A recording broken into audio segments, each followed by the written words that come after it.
Okay, and so with the last video, I'm not too sure when it cut off, but they're saying that in the brain you can teach your brain to handle stress better and to problem solve by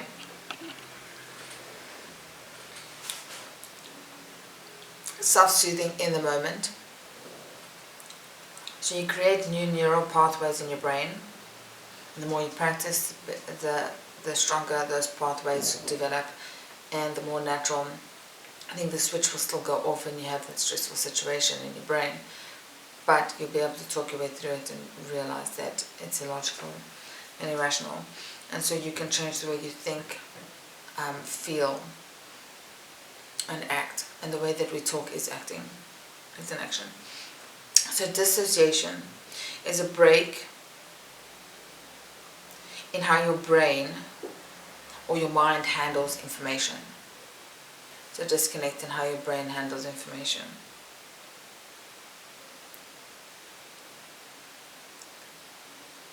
So you will feel disconnected from your thoughts, your feelings, and your memories, and your surroundings, and will affect your identity and who you think you are and your perception of time. Which is why I think in some cases you would think that something lasted 8 months when it only lasted 2 months, or something will feel like it was 10 years ago when it was actually like maybe 5 years ago. And so on average a healthy person would also not know the exact year that they were in a relationship with that person and when it ended, or when they graduated from wherever. And they might have to go back to the documents and say, okay, I graduated from university this year, I got a job that year. That timeline might be a little bit off. But what they're saying is that if dissociation is a part, if it's consistent, and if it's a part of a different mental illness, it's a problem. I would also think that dissociation affects the way that you remember a memory in comparison to the way that another person who was there also remembers that memory.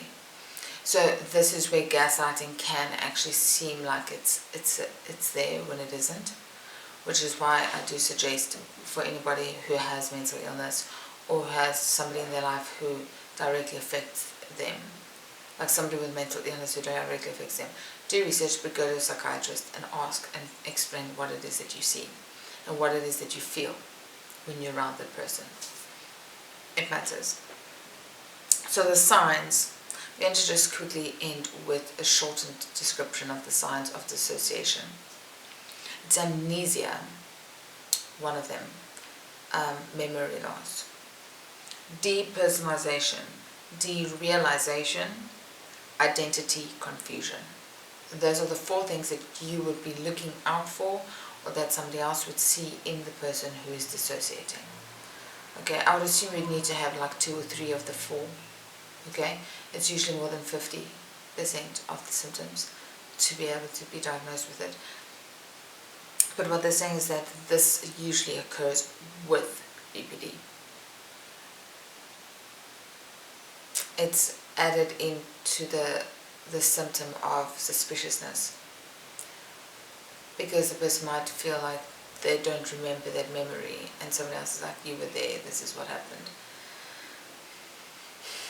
Alcohol could also affect it, drugs can also affect it, which is why when somebody has mental health issues, it's not recommended to drink or to do drugs, because it affects the way that you remember things and affects your reality as you remember it.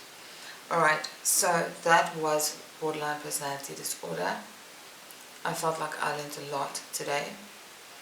I will be researching the difference between sociopath and psychopath and uploading that for my next session.